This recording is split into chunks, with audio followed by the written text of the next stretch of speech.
Assalamualaikum warahmatullahi wabarakatuh.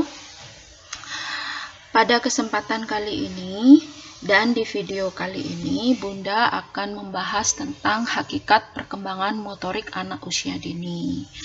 Pada video ini akan dibahas tentang pengertian motorik, pengertian perkembangan motorik anak usia dini, pengertian prinsip-prinsip perkembangan motorik anak usia dini, macam-macam gerakan motorik pada anak usia dini, dan fase-fase perkembangan motorik pada anak usia dini. Kata motorik itu adalah suatu kata yang merupakan terjemahan dari kata motor atau suatu kata yang mempunyai kata dasar motor. Motor artinya adalah dasar mekanika yang menyebabkan terjadinya suatu gerak. Jadi kata motor itu bisa juga disebut sebagai gerak.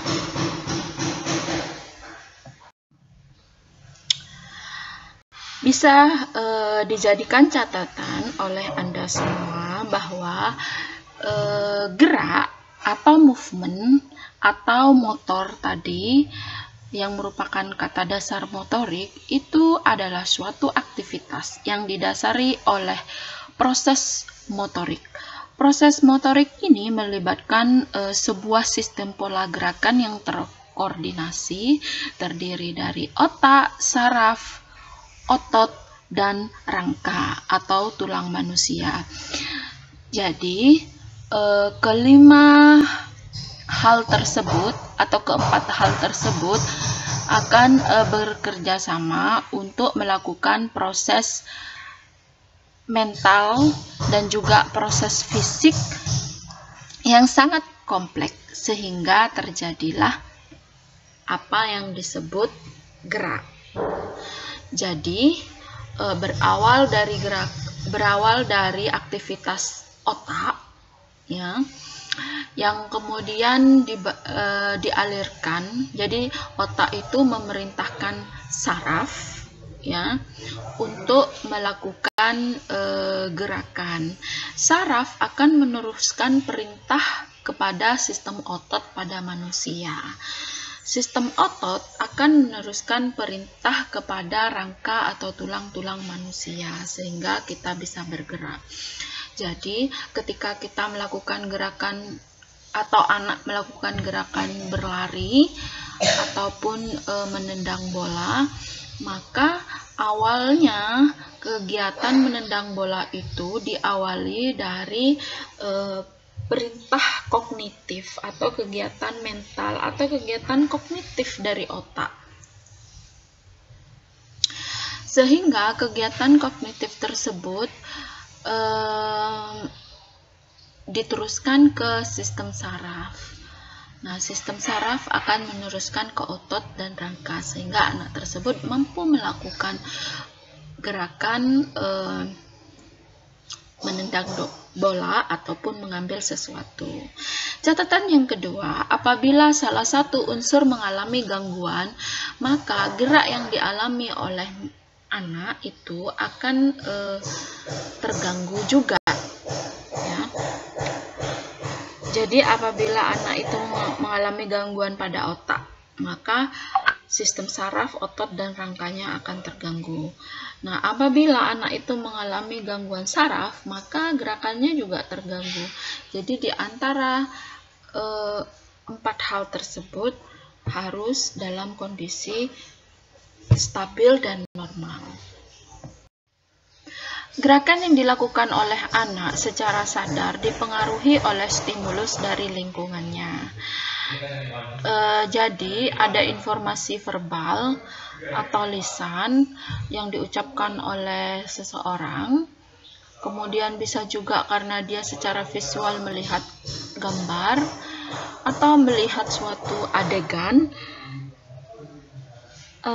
atau melihat hal-hal lainnya sehingga dia terpicu untuk memberikan respon. Respon itu bisa dalam bentuk perkataan secara lisan dan juga bisa dilakukan melalui respon gerak. Nah, respon gerak inilah yang disebut respon motorik. Sedangkan perkembangan motorik adalah suatu proses kematangan atau gerak yang langsung melibatkan otot-otot untuk bergerak dan proses pensarafan yang menjadikan seseorang mampu menggerakkan tubuhnya. Jadi perkembangan motorik itu adalah suatu kelanjutan dari definisi motorik. Nah, kalau definisi motorik itu tadi hanya menyangkut tentang gerak yang dilakukan oleh manusia, bisa itu gerakan berpindah ataupun gerakan variatif lainnya, maka perkembangan motorik itu adalah suatu proses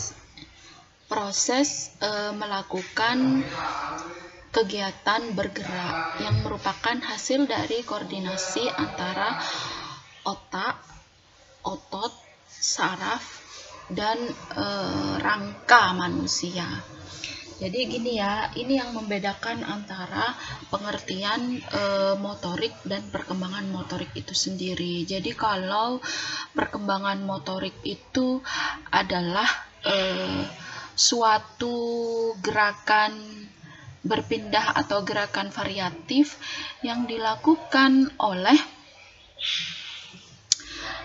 otak, otot, saraf, dan rangka manusia. Sedangkan perkembangan motorik itu adalah prosesnya, proses melakukan gerakan motorik itu sendiri, ya. Nah, yang dinamakan proses itu bisa dimulai dari tahapannya, fasenya, itu dibahas dalam perkembangan motorik. Jadi kalau Anda mencari perbedaan antara apa sih definisi motorik dan perkembangan motorik itu, sebenarnya sama, cuma pada perkembangan motorik itu melihat pada prosesnya, ya, prinsip-prinsipnya, fase-fasenya, kemudian apakah ada gangguan atau tidak, bentuk-bentuk stimulasinya dan sebagainya, itu dilihat dalam perkembangan motorik. Sedangkan pada motorik hanya melihat sistem geraknya saja. Begitu.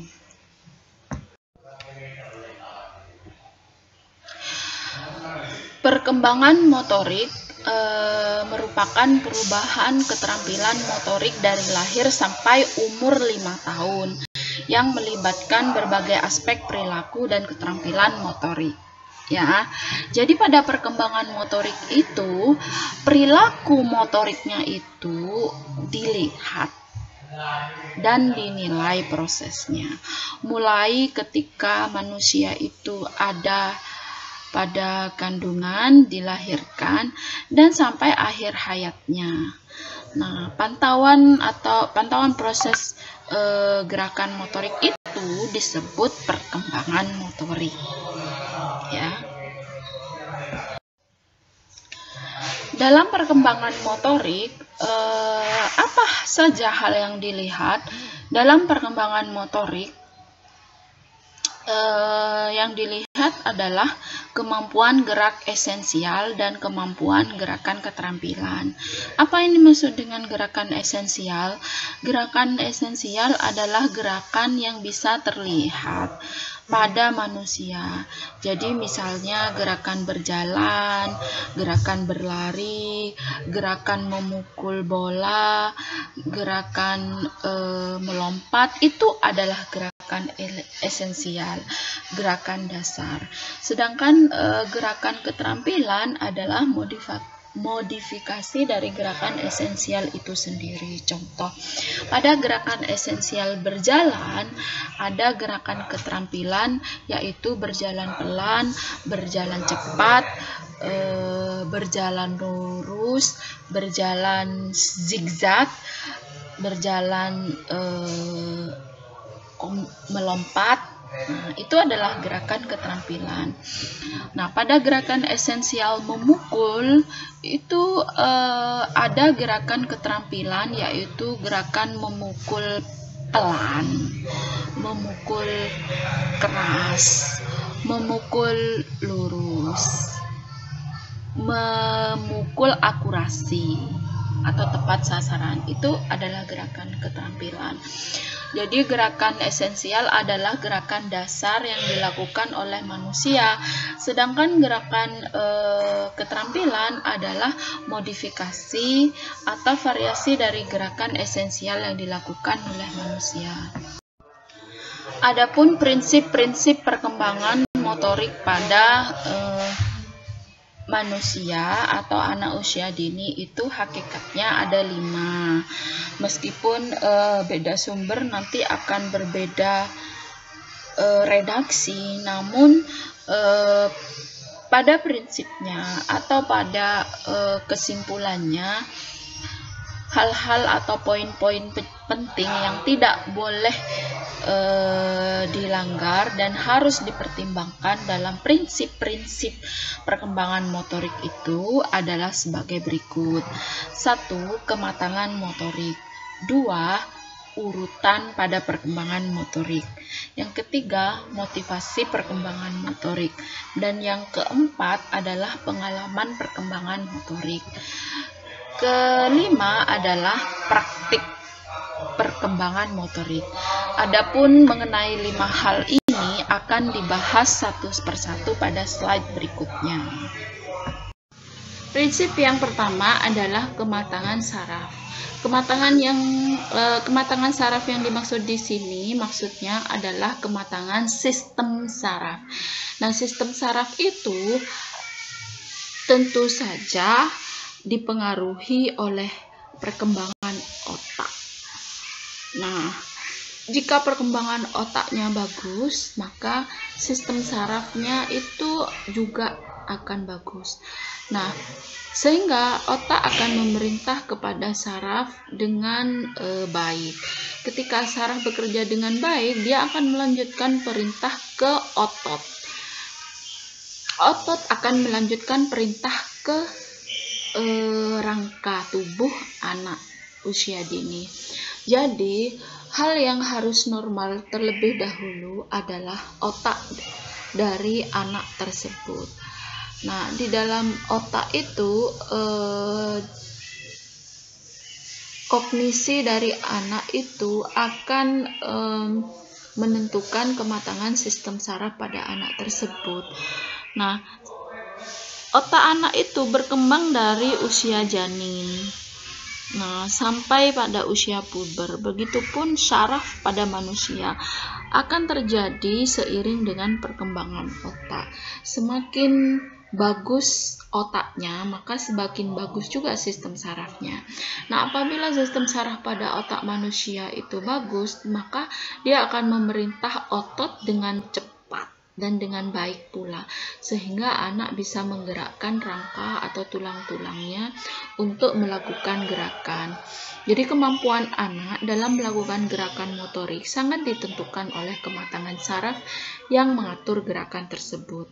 Pada waktu anak dilahirkan, saraf-saraf yang disusun, saraf-saraf yang ada di pusat susunan otak itu belum berkembang dengan sempurna dan tidak berkembang pula fungsi-fungsinya. Namun seiring dengan berjalannya waktu, maka saraf itu akan berkembang, begitupun juga fungsi-fungsinya, sehingga anak bisa mengontrol gerakan-gerakan motorik anak tersebut. Nah, pada usia 5 tahun, saraf-saraf itu mencapai kondisi kematangan dan menstimulasi berbagai perkembangan atau kegiatan motorik. Nah, pada usia 5 tahun itu, pada usia sebelum 5 tahun itu perkembangannya sangat cepat. Nah, ketika pada usia sesudah 5 tahun sampai masa puber, perkembangannya menjadi semakin lambat, namun terus ada progres, terus ada perkembangan. Nah, oleh karena itu penting memberikan nutrisi saraf dan nutrisi otak pada anak usia dini, terutama pada usia 2 tahun sampai usia 5 tahun, bahkan sampai usia pubertas. Kemudian prinsip yang kedua dari perkembangan motorik anak usia dini adalah bahwa anak usia dini itu akan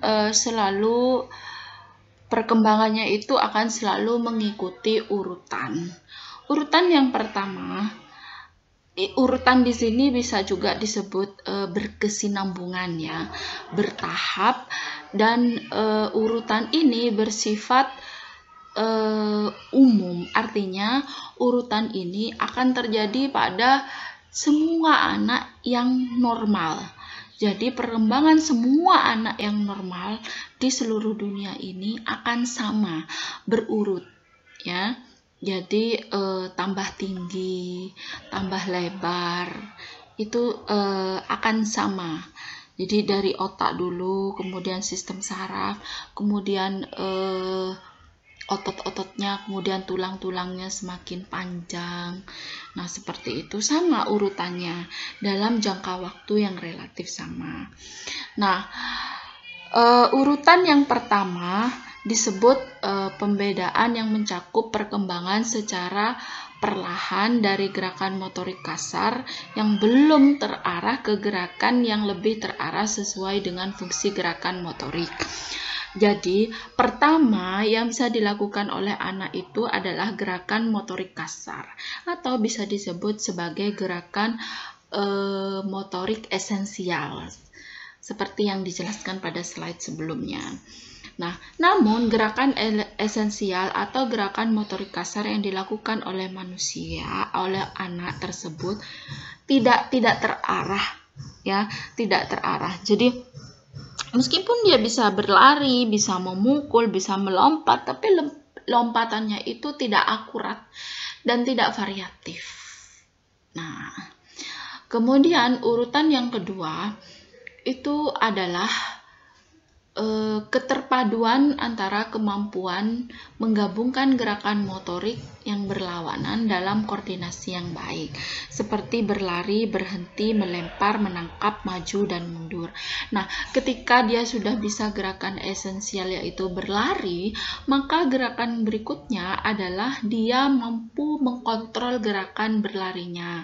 Jadi gerakan berlarinya itu terkoordinasi.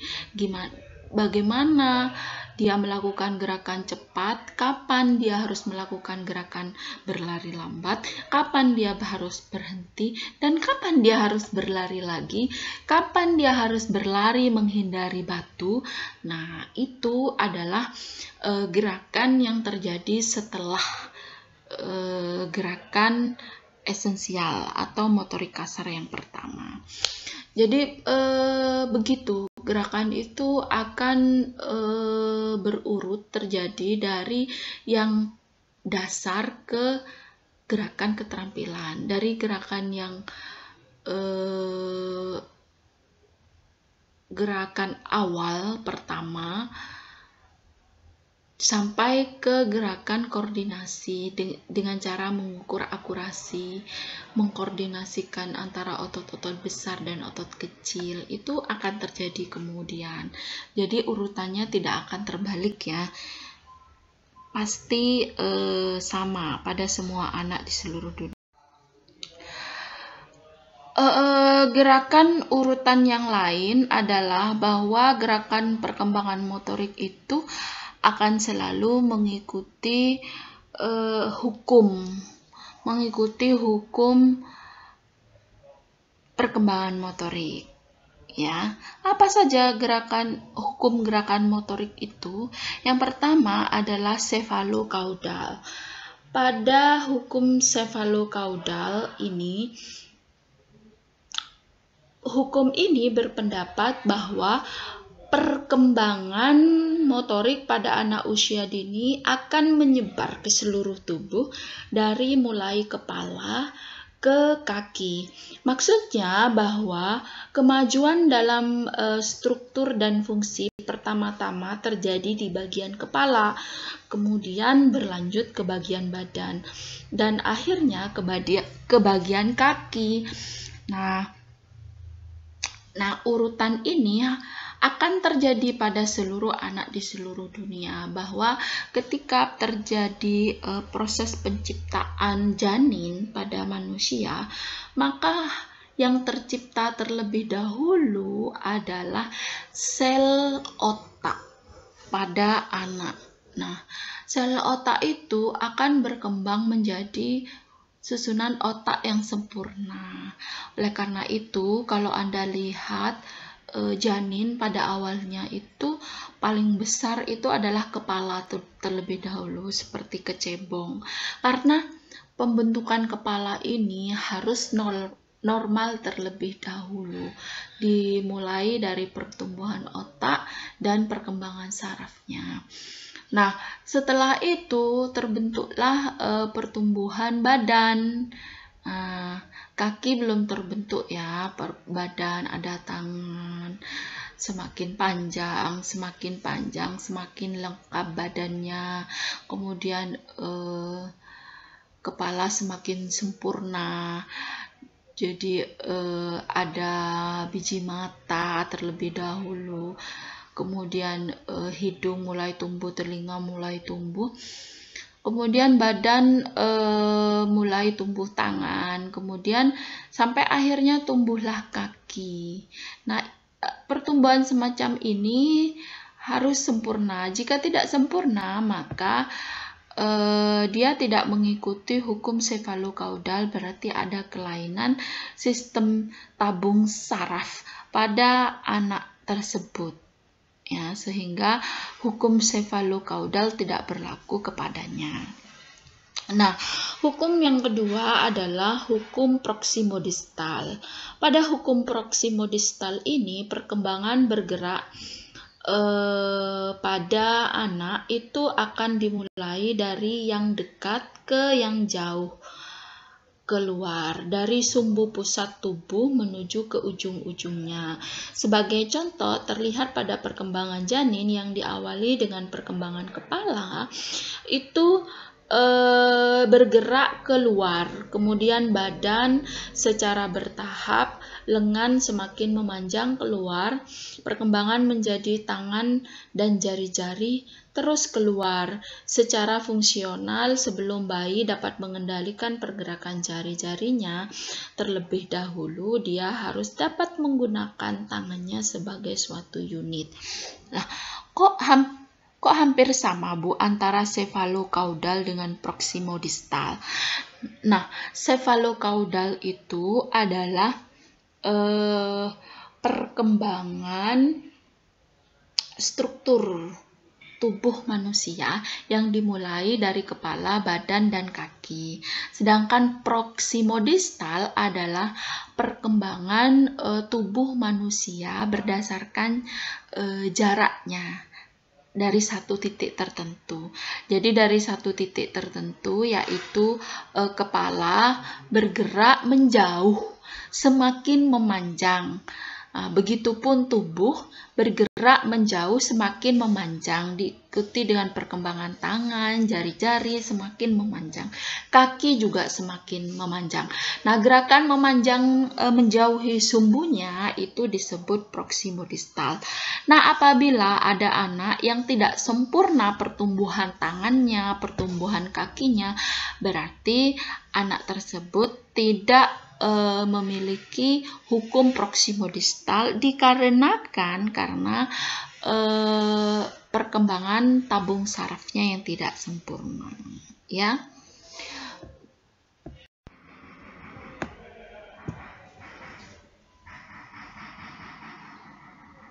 Perkembangan motorik itu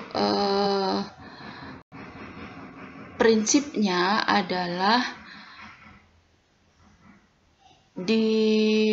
dipengaruhi oleh motivasi pada manusia, baik motivasi itu dari dalam dirinya sendiri ataupun dari luar. Contohnya, ada motivasi dalam dirinya sendiri adalah ketika dia ingin bertambah tinggi, ingin sehat, ingin cantik, ingin ganteng, ingin kekar, maka dia akan memperbaiki posturnya dengan cara berolahraga, melakukan aktivitas fisik, dan sebagainya. Bisa juga karena faktor lingkungan, misalnya teman-temannya semuanya tinggi, atau dorongan dari orang tua dan orang lain karena ingin dia menjadi seorang polisi, misalnya cita-cita yang digantungkan oleh orang tuanya misalnya, maka dia akan melakukan aktivitas fisik yang aktivitas fisiknya itu meningkat tajam. Anak-anak seakan tidak berhenti melakukan aktivitas fisik dan menggunakan otot kasar dan otot halusnya, maka hal tersebut akan mempengaruhi perkembangan motorik. Perkembangan motoriknya akan semakin baik pula. Jadi kegiatan fisik yang dilakukan oleh anak tersebut, baik karena motivasi dari dalam diri ataupun karena motivasi dari orang lain, akan membuat perkembangan motoriknya menjadi semakin baik. Jadi perkembangan motorik pada anak itu pada prinsipnya juga dipengaruhi oleh pengalaman pada anak tersebut. Latihan dan pendidikan gerak pada anak usia dini lebih ditujukan bagi pengayaan gerak, pemberian pengalaman yang membangkitkan rasa senang dan suasana riang gembira pada anak. Pengalaman yang di sini ini bisa diartikan sebagai stimulus gerakan yang dilakukan atau diberikan kepada anak usia dini, baik itu oleh pelatih profesional, oleh gurunya, ataupun oleh orang tua. Jadi pengalaman yang diberikan atau stimulus yang diberikan itu mampu membuat anak mempunyai kemampuan perkembangan motorik yang lebih baik daripada orang lain. Memberikan pengalaman atau memberikan stimulus kepada anak itu penting. Namun pada saat pemberian stimulus, ada anak yang mau melakukan praktek tersebut, ada juga yang tidak. Ketika anak itu mau melakukan praktek tersebut, maka pemberian pengalaman stimulus itu akan mencapai targetnya dengan lebih sempurna.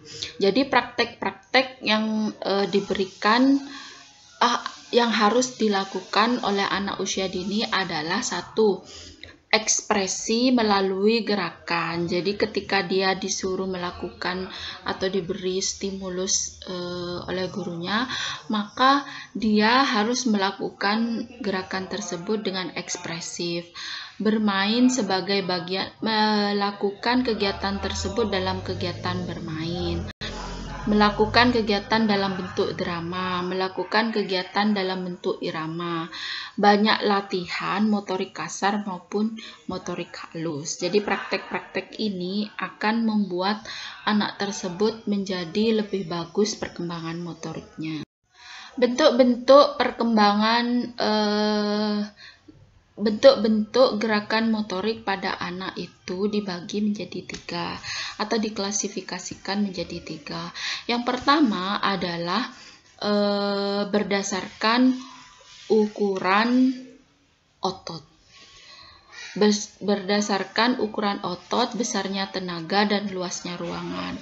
Yang kedua, berdasarkan aspek waktu pelaksanaan dan gejala penampilannya. Yang ketiga, berdasarkan jauhnya lingkungan.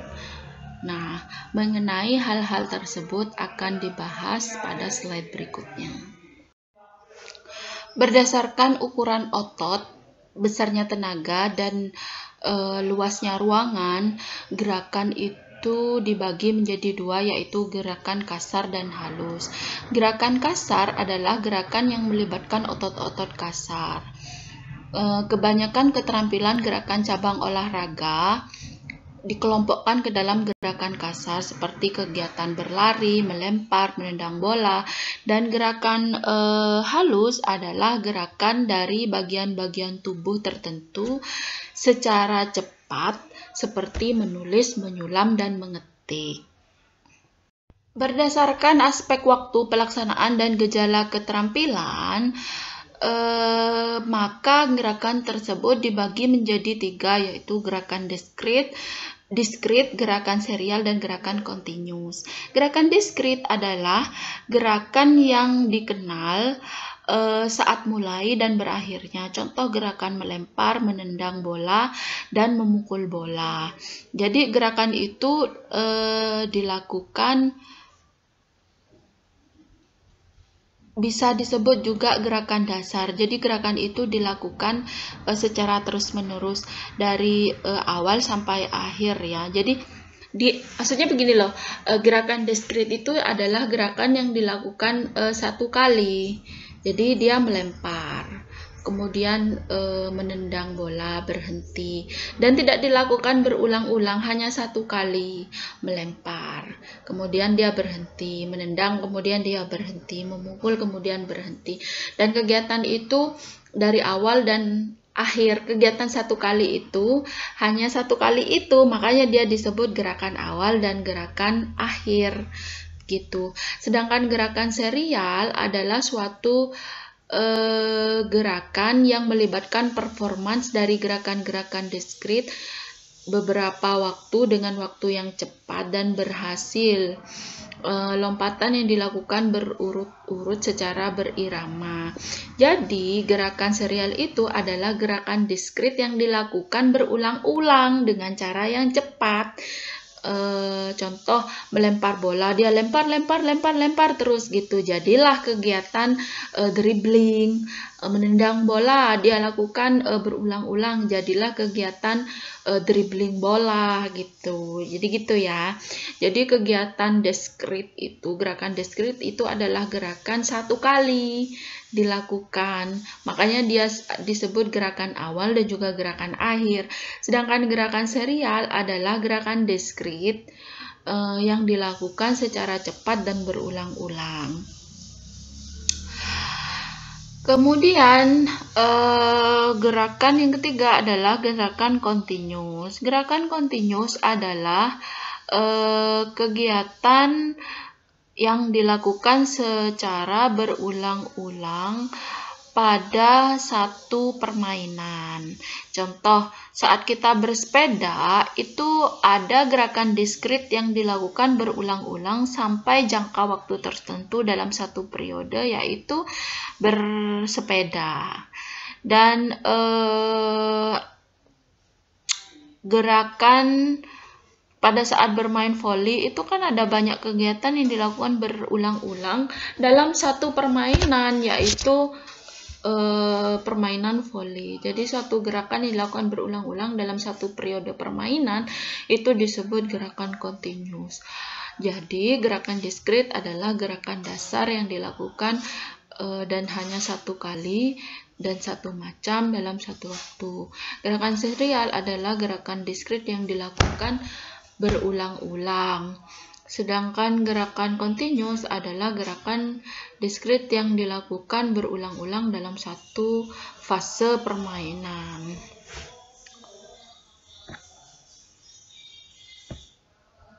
Demikian pembahasan kita tentang perkembangan motorik atau hakikat perkembangan motorik. Kita akan melanjutkan pada video berikutnya untuk materi yang berbeda, yaitu perkembangan motorik halus dan motorik kasar. Sampai jumpa di video selanjutnya. Terima kasih. Wassalamualaikum warahmatullahi wabarakatuh.